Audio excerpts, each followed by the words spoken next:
Assalamu alaikum. Salatu wassalamu ala Sayyidina Muhammad wa ala alihi wa sahbihi ajma'in. There are multiple lessons to be learned from Surat al Kahf, chapter 18 of the Qur'an, on several topics.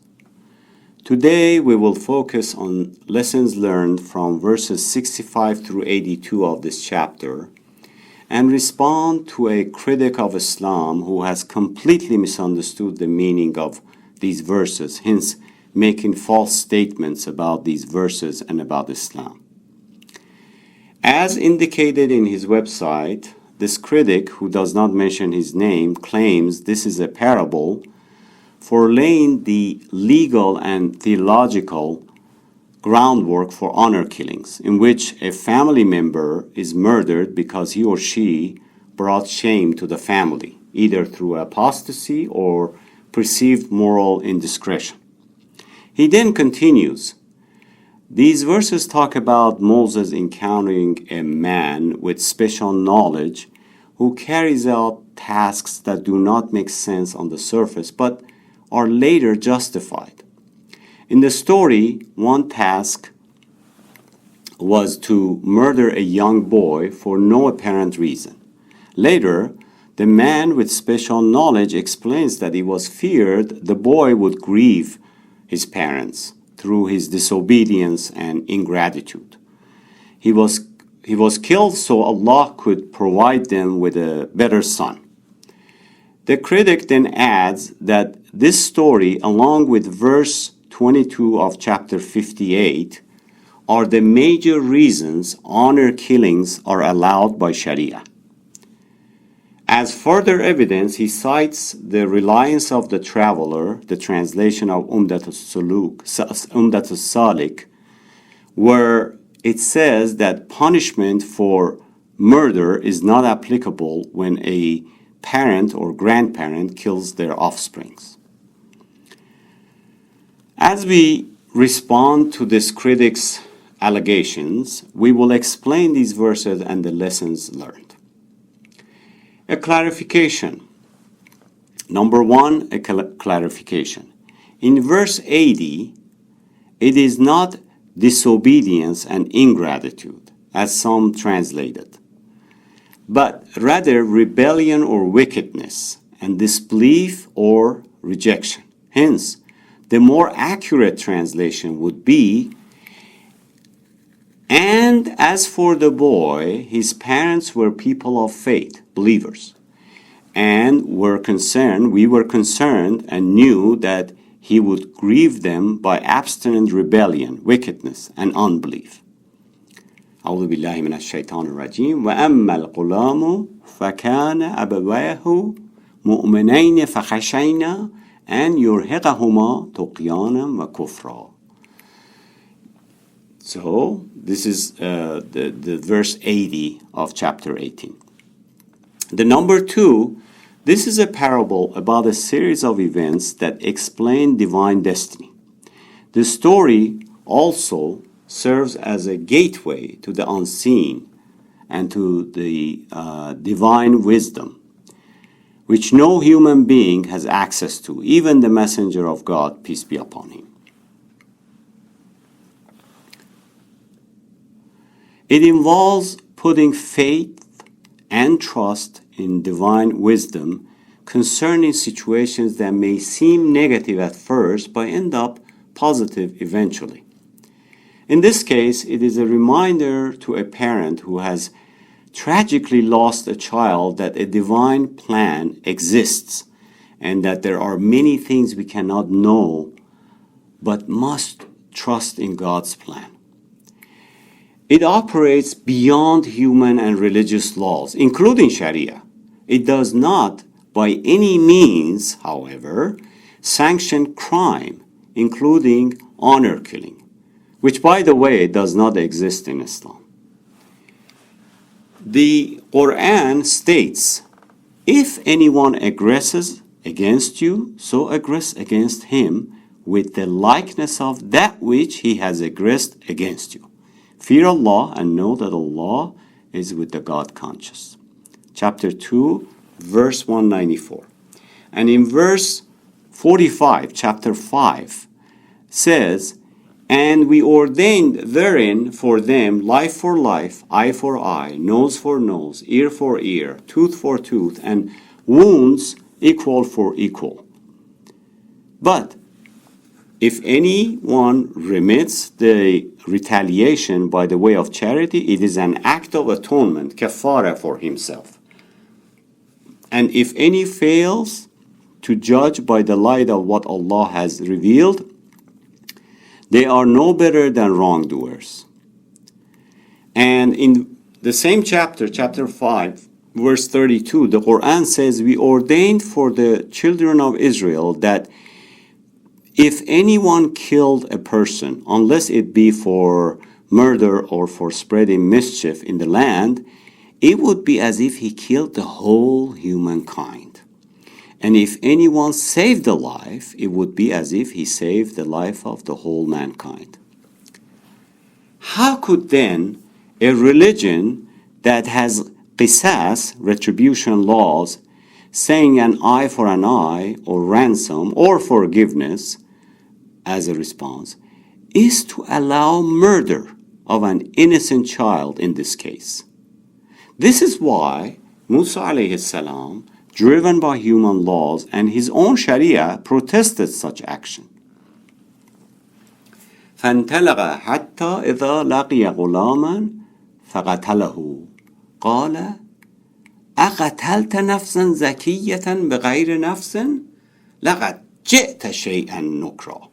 And so they departed, therefore they met a boy, and the sage killed him. Moses exclaimed, "What? Have you killed a pure soul, and it was not done in retaliation for a soul?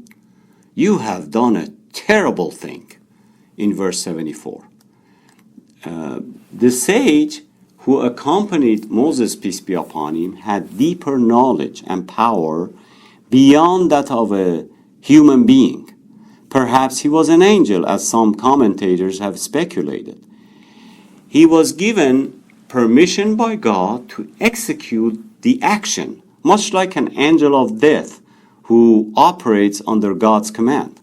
His action, however, is separated from that of beings like us. Number 3, although verse 22, chapter 58, verse 22, which the critic brings up, says, "You will not find any people who believe in Allah and the last day, loving those who resist Allah and His Messenger, even though they may be their fathers, or their sons, or their brothers, or their relatives." It has no relevance to the above verses in Surat al Kahf, nor sanctions murder or honor killing, as the critic puts it. Its passage refers to those who oppose God and His Messenger and says, "They will be amongst the lowest." The verse refers to those who believe in God and the last day and who will not love those who oppose God and His Messenger. They resist loving them, even though they may be their fathers, their sons, their daughters, or relatives. As such, God has written faith upon their hearts and has strengthened them in His Spirit. This verse speaks of not loving them, not about killing them. I don't know how the critics came to that conclusion. How could then this verse sanction honor killing? It does not. Number 4, honor killings do not exist in Islam and Sharia for any member of the family, much less a child, period. Many Muslim commentators and organizations condemn honor killings as an un-Islamic cultural practice. Un-Islamic cultural practice. Tahira Shahid Khan, a professor of women's study at Aga Khan University, says, "There's nothing in the Qur'an that permits or sanctions honor killing." Khan instead blames them on attitudes across different classes, ethnicities, and religious groups that view women as property with no rights of their own as a motivation for honor killing. This from Hilary Mayall's article, Thousands of Women Killed for Family Honor, National Geographic, February 12, 2002. And then we have Ali Juma, for example. Egypt's former Grand Mufti has also spoken out forcefully against honor killing. And that's reflected in John Esposito's What Everyone Needs to Know About Islam. In a more generic statement, reflecting a broader Islamic scholarly view, American scholar Jonathan A.C. Brown, in his book Misquoting Muhammad, says, questions about honor killing have regularly found their way into the inboxes of muftis. No Muslim scholar of any note, either medieval or modern, has sanctioned a man killing his wife or sister for tarnishing him or family's honor. We acknowledge that honor killings exist in many communities around the world, especially in some Muslim communities, probably because the concept of family honor is extremely important in many Muslims and with many Muslims and even Eastern communities. The family is viewed as the primary source of honor, and the community highly values the relationship between honor and the family. Family members who commit inappropriate acts and bring shame to their families in the eyes of the community, they are shunned upon. Unfortunately, this is a cultural practice that is often confused as a religious sanction. Whitney Brown, the advocacy director of Human Rights Watch, said, the practice goes across cultures and across religions. That in Hilary Mayall's Thousands of Women Killed for Family Honor, National Geographic. Now, it is noteworthy to mention a few examples regarding the sources of honor killing. During the Roman Empire, the Roman law, this is called Lex Lulia, the adulterous coercedness, implemented by Augustus Caesar, permitted fathers to murder their daughters and lovers who committed fornication, and also permitted husbands to murder an adulterous wife's lovers. This according to Greg Wolf's Ancient Civilization. The Napoleonic Code, however, did not allow women to murder unfaithful husbands, while it permitted husbands to murder their unfaithful wives.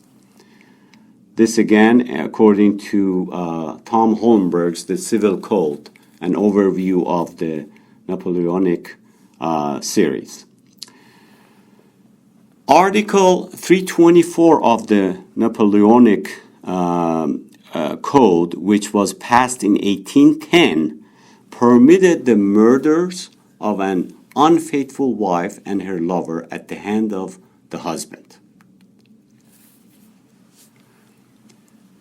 It was abolished only in 1975. Middle Eastern Arab countries actually copied the 1810 Penal Code of Article 324. It inspired Jordan's Article 340, which permits the murder of a wife and her lover if caught in an act at the hands of her husband, and still applies in this day. France's Article 324 also inspired the 1858 Ottoman Penal Code, Article 188, which was retained even after 1944 revision of Jordan's law.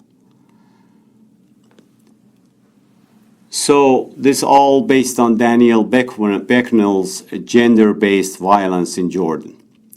The French mandate over Lebanon resulted in France's penal code imposed there in 1943 through 1944. The French-inspired Lebanese law for adultery allowed for the mere accusation of adultery against a woman to result in a maximum punishment of 2 years in prison. Men, on the other hand, must be caught in the act, not merely accused. They are punished with only 1 year in prison, if proven. So, the roots of honor killing traces back to Europe. And it is a misconception that it started in the Middle East, and much worse, by Islam. So our critic needs to go back and study this a little bit more. Number 5, regarding the critic's reference to the reliance of the traveler. As we discussed in the past, the sources for Islamic law and the evidence must come from the Qur'an or an authentic narration.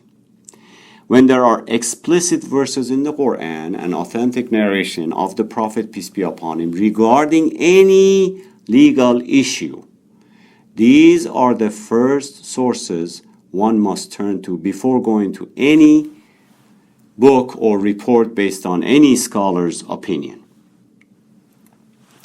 In Islam, retribution only applies after the crime has been committed, not before. Our dear critic claims to have read all Jewish and Christian sources, yet did not take his time to read the Qur'an. Regarding children and what was customary among pagan Arabs who killed their children for the fear of poverty, the Qur'an says, "Kill not your children for fear of want, poverty. We shall provide sustenance for them as well as for you. Indeed, the killing of them is a great sin." Chapter 7, verse 31. And regarding those who buried their infant girls alive due to shame and fear for possible dishonor, the Qur'an describes the father's expression as, "When news is brought to one of them of the birth of a female child, his face darkens, and he is filled with inward grief." Chapter 16, verse 58. The Qur'an draws a vivid picture of the day of accountability for fathers when these girls will be spoken to. وَإِذَا الْمَوْءُودَةُ سُئِلَتْ بِأَيِّ ذَنْبٍ قُتِلَتْ.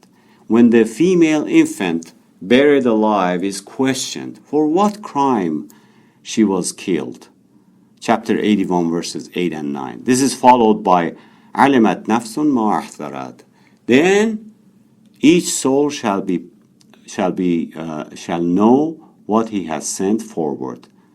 Chapter 81, verse 14. There is also a general rule given in the following verse. وَمَنْ يَقْتُلْ مُؤْمِنًا مُتَعَمِّدًا فَجَزَاؤُهُ جَهَنَّمُ خَالِدًا فِيهَا وَغَضِبَ اللَّهُ عَلَيْهِ وَلَعْنَهُ وَأَعَدَّ لَهُ عَذَابًا عَظِيمًا. And if a man kills a believer intentionally, his recompense is hell, to abide therein forever. And the wrath and the curse of Allah are upon him, and a dreadful penalty is prepared for him. Chapter 4, verse 93. So, when there are explicit verses like these that condemn and hold responsible parents who kill their child for reasons of poverty or shame, and when there is no verse about killing an offspring due to dishonor or otherwise, why would one go to another source for an injunction? How could a faith with the above condemnations say that punishment for murder is not applicable when a parent or grandparent kills their offspring, their child? Does this not seem contradictory to Qur'an? And for what crime should a child be killed? Who decides what is a fair punishment? What about an adult son or daughter who commits a crime? Does the father arbitrarily decide whether his offspring should be killed and then carry out the punishment? In Islam, parents are strictly forbidden to kill a child born out of wedlock or even by rape. Any civil or criminal punishment is decided and carried out by an Islamic court, not by the parents or any other members of the society, including the police or community officials. The following briefly explains the verses that refer to the murder of this young boy in chapter 18, as well as the other actions taken by the sage. Keep in mind, what we call the person with knowledge or the sage, Qur'an has no names for him, just calls him abdan min ibadina, a servant from among our servants. First, we read the translation of, because in the interest of time, I'm just going to read the translation of verses 65 through 82. And then we go through them and address the lessons learned. And found one of our servants to whom we had given from our mercy and to whom we had taught knowledge of ours. Moses said to him, "May I follow you so that you can teach me of that which you have learned of right conduct?" The sage said, "Verily, you will not be able to have patience with me. And how can you have patience about things about which your understanding is incomplete?" Moses said, "If Allah wills, you shall find me patient. I shall not disobey your orders." He said, "If you follow me, you must not question me about anything till I myself speak to you about it." So they departed. When they boarded a ship, he bored a hole in it. "What? Have you made a hole in it?" Moses said. "Is it to drown its passengers? You have done a dreadful thing." "Did I not tell you," Sage replied, "that you would not bear patiently with me?" Moses said, "Do not blame me for what I forgot, nor press me to do something which is too difficult." And so they departed. Therefore, they met, a little while later, they met a boy, and the sage killed him. Moses exclaimed, "What? Have you killed a pure soul, and it was not done in retaliation for a soul? You have done a terrible thing."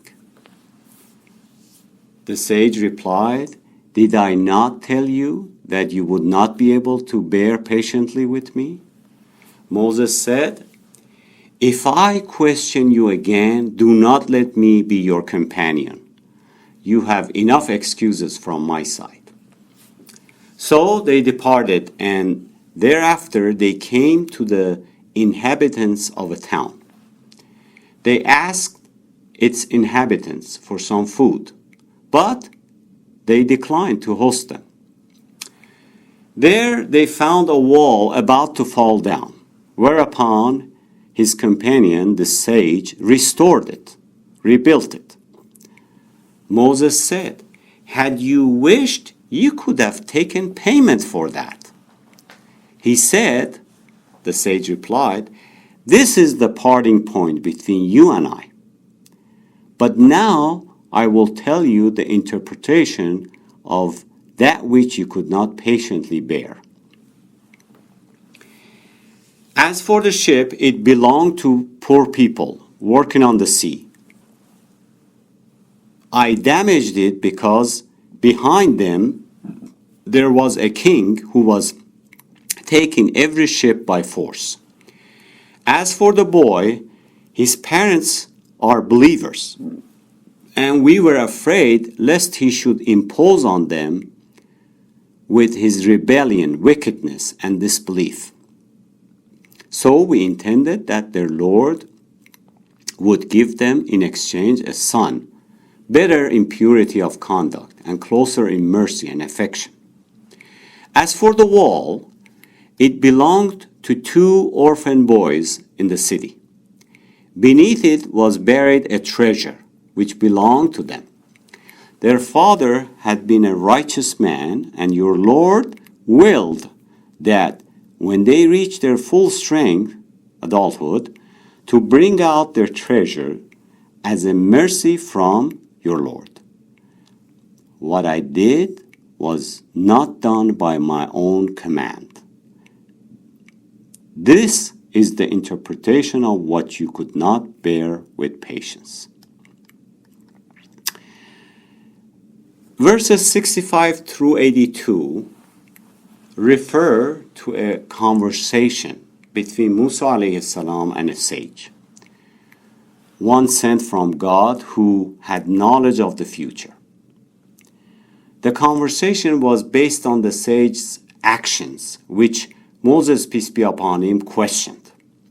The actions were taken preemptively and, of course, seemed unjustified from the perspective of human laws. However, from a divine perspective, the state beyond human perception, it is possible or plausible they were taken for a greater purpose, unknown to the human mind and at the time they occurred. For example, a prophet is not allowed to cause a calamity, like a flood or disease, in order to test or punish a community. But God can. No human is allowed to kill another human, even with the absolute knowledge that he or she in the future would be inflicted with an incurable disease. But God can terminate a life out of his mercy. Verses 65 through 82 refer to a divine system in which God's will takes place through the hands of a sage. On the surface, however, these actions appear to have no logical justification whatsoever. They could not be understood without accessing the divine wisdom dictating them, which most people would struggle to comprehend.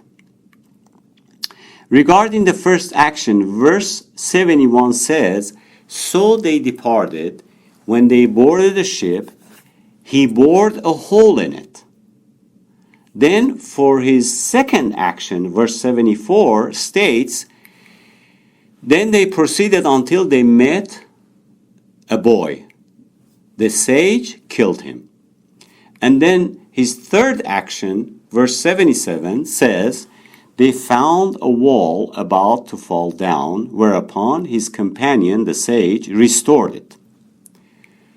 The first action exposed the boat and its passenger to certain risks. Verse 79 says, "As for the boat, it belonged to some needy people who toiled upon the sea, and I desired to damage it because behind them there was a king who was taking every boat by force." This explains that small damage, the small damage the boat suffered was enough to save it for its people. King no longer wanted it. Had it been seaworthy, it would have certainly have been confiscated by this tyrannical king. Perpetrating some small damage to the boat saved it from the greater harm and injustice which was certain to take place without it. Hence, causing such a damage was a good and kindly action. The lesson here is that often one may have to sacrifice a little to gain a lot, or you could say it is better to commit lesser evil to avoid a bigger one. Up to this point, Moses, as well as everyone following this story, have been subjected to a series of surprises with no indication as to their meaning or purpose. If we were there, our responses would have been the same as that of Musa alayhi salam. Now, in his second action, a young man is murdered without provocation or justification. This was too much for Musa alayhi salam to tolerate patiently, despite all the promises he had given not to question anything he saw. Hence, in the same passage, he exclaimed, "What? Have you killed a pure soul and it was not done in retaliation for a soul? You have done a terrible thing." This suggests that Moses, peace be upon him, was not unmindful of his promise. He probably remembered it, but was unable to keep quiet when he witnessed the murder. To him, the young man was innocent, according to human laws and his Sharia. He had not perpetrated anything to justify his death. Then verses 80 and 81 explain, "As for the boy, his parents are believers, and we were afraid lest he should impose on them with his rebellion, his wickedness, and disbelief. So we intended that their Lord would give them in exchange a son better in purity of conduct and closer in mercy and affection." Although this boy appeared at the time to be deserving of no punishment, God revealed the boy's true nature to the sage. We realize now that he harbored all seeds of wickedness and unbelief, which were bound to increase as he grew up. Had he lived, he would have caused his parents, believers as they were, much trouble and grief. He might have influenced them out of love for him to follow him in his wickedness and disbelief. Hence, God directed his goodly servant to kill the boy in order to replace him with one who would be better and more dutiful. Lessons from this for us as humans and parents, both humans and parents, are multiple. Number one, there are reasons for things that happen behind the scene. It is Allah who decides to take away life and no one else. Through his official, who are angels, in this case the sage. He commands it when and where, because he is the giver of life and owner of everything. Number two, this was no different than God taking away a young life through a flood or earthquake, an accident, or a disease. Number three, what seems horrible at present may turn out to be a great thing in the future. Hence, things are not always what they appear to be. Number four, humans are to be tested through these actions.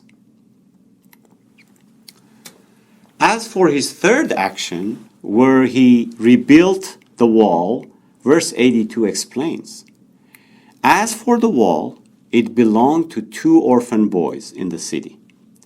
Beneath it was buried a treasure which belonged to them.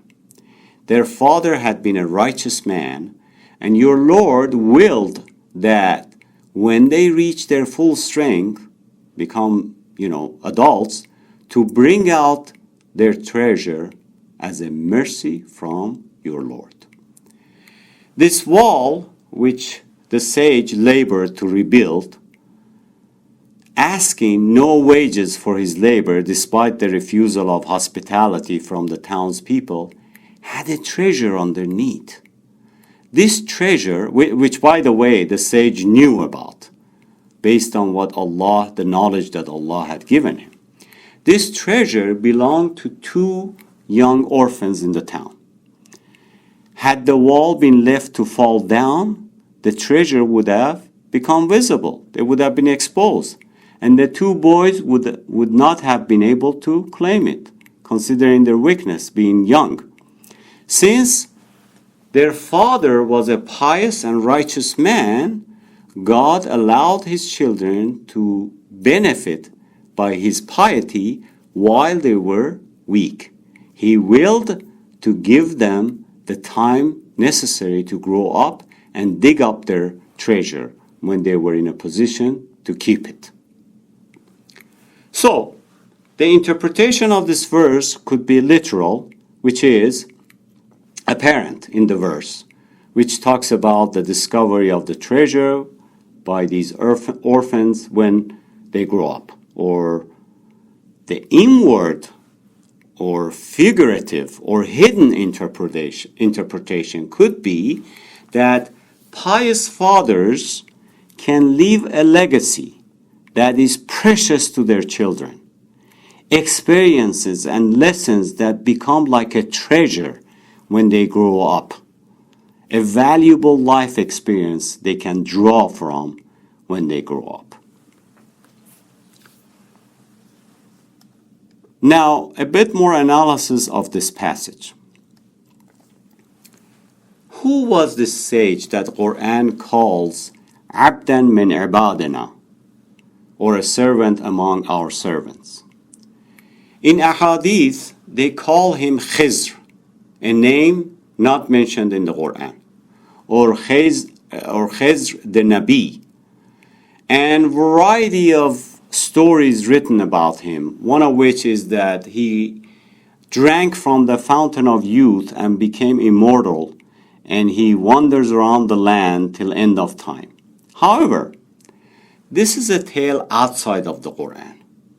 If Allah wanted us to know more about him, about the sage, he would have mentioned more.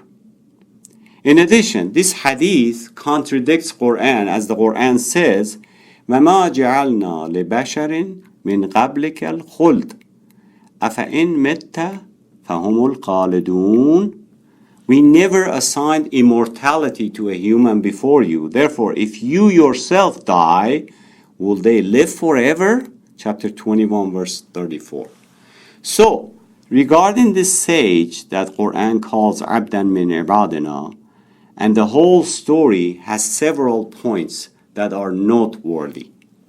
Number one, that he had special knowledge of the future and knowledge of ta'wil, or accurate interpretation, and wisdom, which are features not for a human, as indicated by the Qur'an. His knowledge was way beyond that of Musa alayhi salam, and that Musa alayhi salam came to him to learn from his wisdom.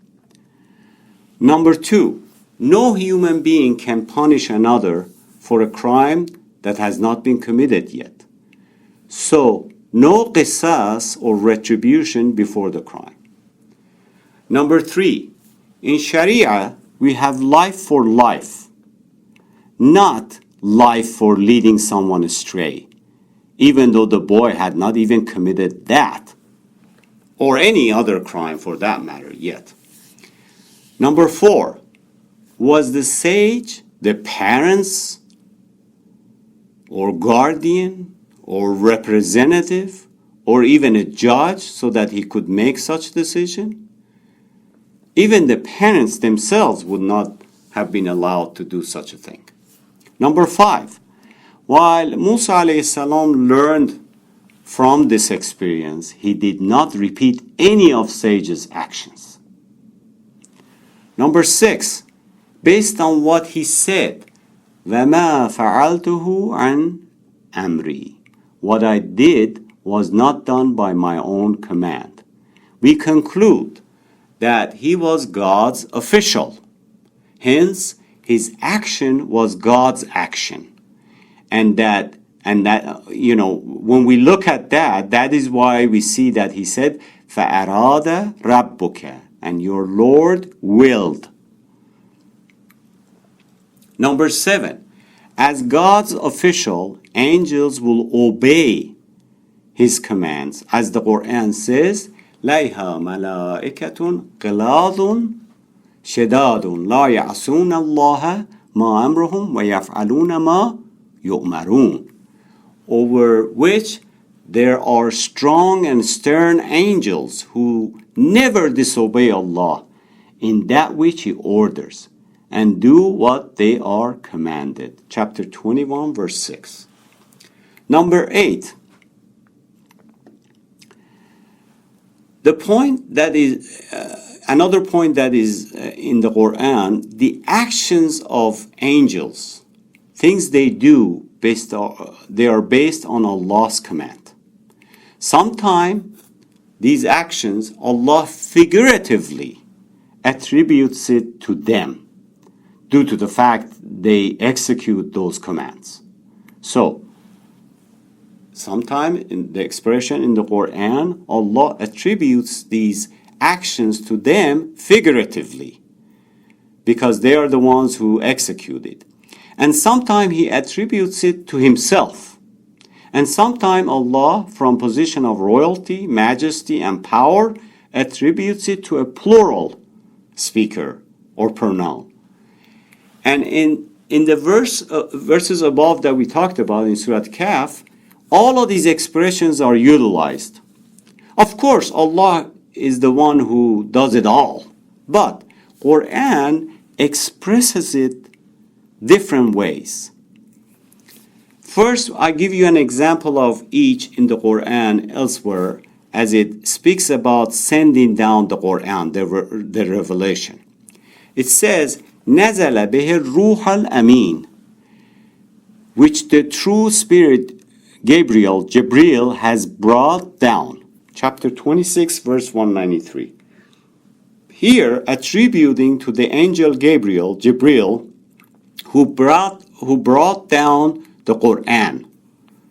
Then we have a verse like, إِنَّا أَنزَلْنَاهُ فِي لَيْلَةِ الْقَدْرِ. إِنَّا أَنزَلْنَاهُ فِي لَيْلَةِ الْقَدْرِ. We have indeed revealed this Quran in the night of destiny. Chapter 97, verse 1, where Allah attributes it to Himself from the position of power and majesty or royalty. He says, we. Then there contain actions attributed to Himself. وَآمَنُوا بِمَا أَنزَلْتُ مُصَدِّقًا لِمَا مَعَكُمْ.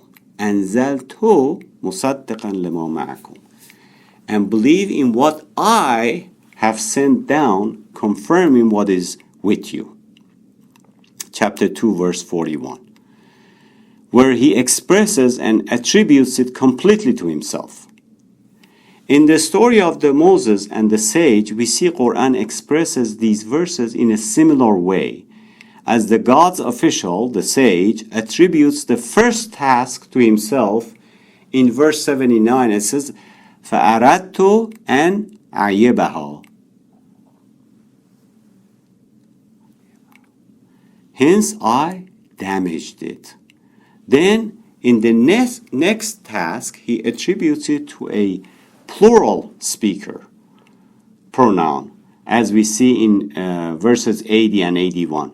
فَخَشَيْنَا, we knew, we were concerned. فَأَرَدْنَا, then we willed. And the third time, in verse 82, it says, فَأَرَادَ رَبُّكَ, then your Lord willed. Followed by, وَمَا فَعَلْتُهُ عَنْ أَمْرِي, what I did was not done by my own command. So, you see the progression of the way these expressions are made. But it was all based on Allah's will, and it was executed by the sage. And, which we explained earlier in verse 6, chapter 21, verse 6, over which there are strong and stern angels who never disobey Allah in that which He orders, and do what they are commanded. Just like the angel of death operates on Allah's command and causes a person to die, this was also a mission of the sage in carrying out these events, including killing of a boy, and then the reason or wisdom behind it. Of course, a human is bound by the Sharia and cannot do such a thing, even if he or she knows in advance for sure what is going to happen in the future, because only Allah wills one's death. But the message to parents is that if they lose a child through a disease or an accident or whatever that is beyond their control, as the angel of death takes them away, there is perhaps a wisdom behind it. And only God gives and takes life.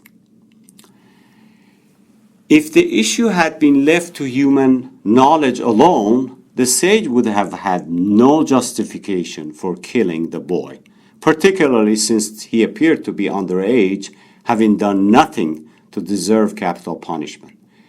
It is not up to anyone to take another's life, other than God Himself or one to whom God imparts knowledge to do so, or gives the duty to, like an angel of death.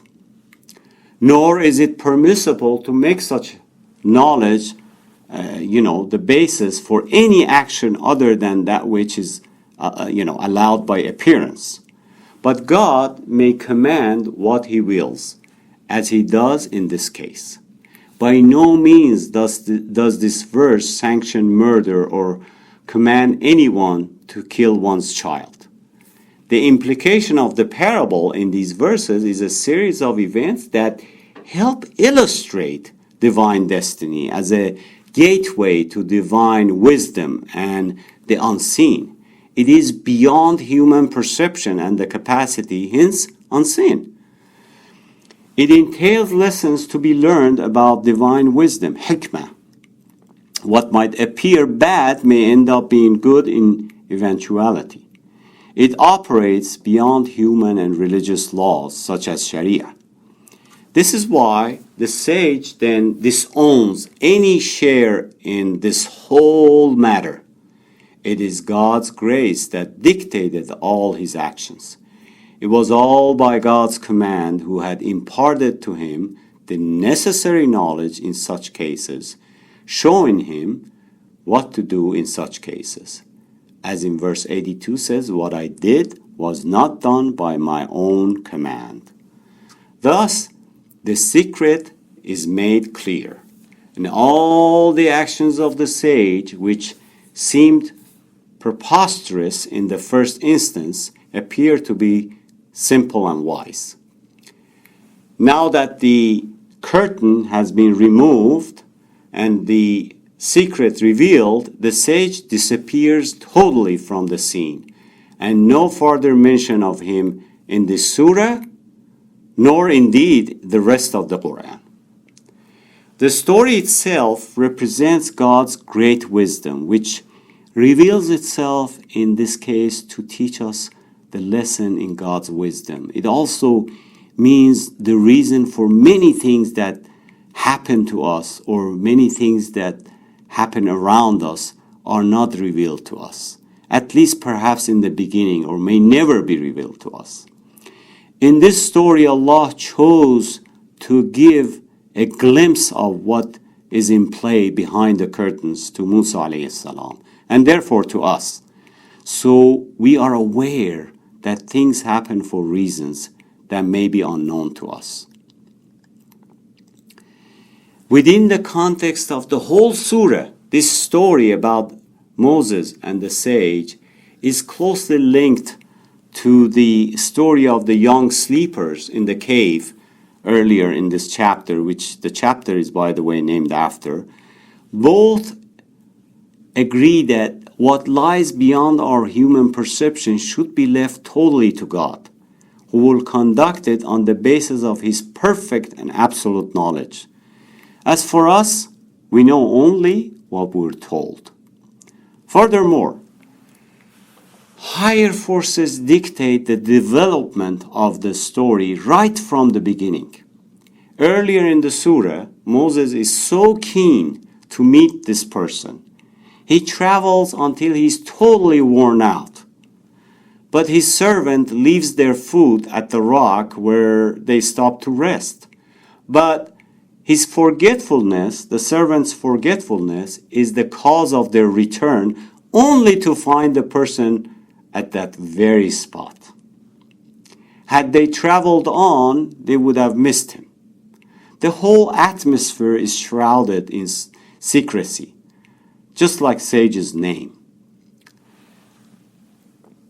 In addition to all lessons we talked about as we discussed each verse relating to each section, each action and section, another lesson is that there are many things behind the scene that we neither can see or are aware of.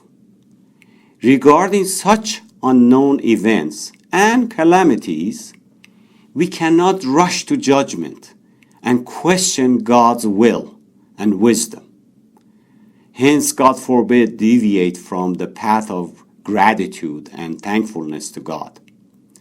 And again, after what may appear to be a bad thing at present time may end up being a good thing in the long run, and vice versa. We ask Allah to increase our knowledge about His deen. We ask Allah to grant us what He thinks is best for us, what is in our interest, and protect us from what is harmful to us. We ask Allah to grant us patience in facing adversities and grant us gratitude when things are good, and make His tests easy for us. Bismillahir Rahmanir Rahim. Wal asri innal insana lafi khusr illa alladhina amanu wa amilus salihat wa tawasaw bil haqqi wa tawasaw bis sabr. Wassalamu ala man ittaba'a al huda.